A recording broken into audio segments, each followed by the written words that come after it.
নমস্কার বন্ধুরা, food lover চ্যানেলে সবাইকে স্বাগত জানিয়ে আজকে পর্বটি শুরু করছি। আজকে আমি আপনাদের সাথে পেঁপের প্লাস্টিক চাটনি রেসিপি শেয়ার করব। চাটনি অনুষ্ঠান বাড়ি হোক বা পূজা বাড়ি অথবা বাড়ির যে কোনো ছোটখাটো অনুষ্ঠানে বা আমরা প্রতিদিন খাওয়ার শেষ পাতে চাটনি পরিবেশন করে থাকি। আর এইরকম সুস্বাদু পেঁপে চাটনি যদি হয় তাহলে তো খুবই ভালো হয়। তাহলে চলুন দেরি না করে ঝটপট রেসিপিটি দেখে নিই। পেঁপে প্লাস্টিক চাটনি বানাবার জন্য এখানে 200 গ্রাম পেঁপে নিয়ে নিয়েছি, 1 কাপ চিনি নিয়েছি, একটা পাতিলেবু নিয়েছি আর সামান্য একটু নুন নিয়েছি, সামান্য একটু কাজু নিয়েছি আর কিশমিশ নিয়েছি। এবার একটা গ্রেটার নিয়েছি। এবার পেঁপেটাকে গ্রেট করে নেব।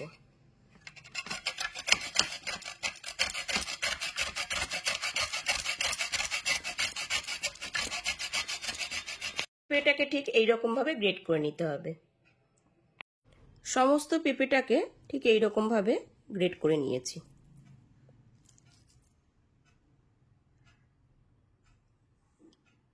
গ্যাসের ফ্লেমটা অন করে একটা কড়াইতে দিয়ে দিয়েছি 2 কাপ পরিমাণ জল। জলটা একটু গরম হয়ে আসতেই গ্রেট করে রাখা পেঁপেগুলো দিয়ে দিচ্ছি।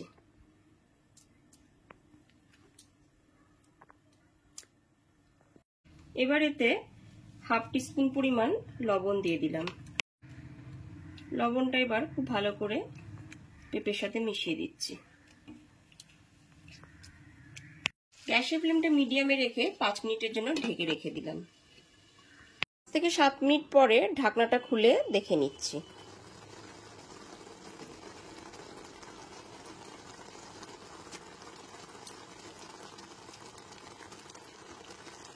পেঁপেটা এখানে সেদ্ধ হয়ে গেছে। এবার গ্যাসের ফ্লেমটা অফ করে দিলাম। এরপরে পেঁপেটা জল থেকে ছেঁকে তুলে নেব। এইবারে চিনি শিরাটা তৈরি করে নেব। তার জন্য 1 কাপ পরিমাণ চিনি দিয়ে দিলাম।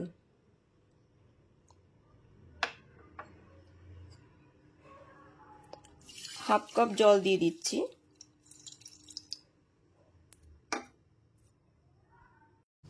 এইবার ক্রমাগত এরকম ভাবে নাড়তে হবে যতক্ষণ না পর্যন্ত চিনিটা মেল্ট হয়ে আসছে। ক্রমাগত নেড়ে আঠালো একটা শিরা তৈরি করে নিয়েছি।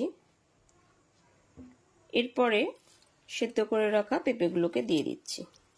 সেদ্ধ করে নেওয়া পেঁপেগুলো দেওয়ার পরে চিনি শিরার সাথে খুব ভালো করে একবার মিশিয়ে নিতে হবে। এরপরে 5 মিনিটের জন্য ঢেকে ফুটিয়ে নেব। 5 মিনিট পরে আবার ঢাকনাটা খুলে দেখে নিচ্ছি।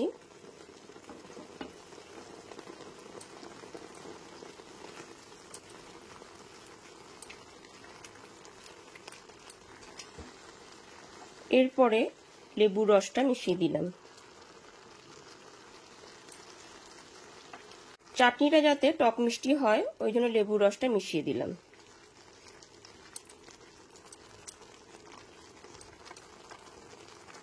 লেবুর রসটা দেওয়ার পর কিন্তু খুব বেশি ফোটাবো না।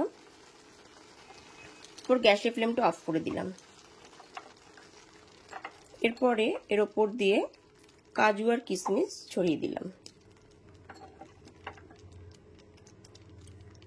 এবার একদমই ফাইনালি রেডি হয়ে গেছে পেঁপে চাটনি। এবার এটিকে পরিবেশন করব।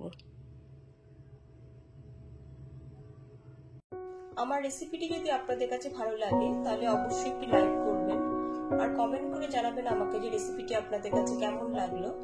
আর আমার চ্যানেলটাকে সাবস্ক্রাইব করে বেল বাটনটি প্রেস করে দেবেন। তাহলে আজকে এই পর্যন্তই, আবার হাজির হয়ে যাব নতুন কোনো রেসিপি নিয়ে।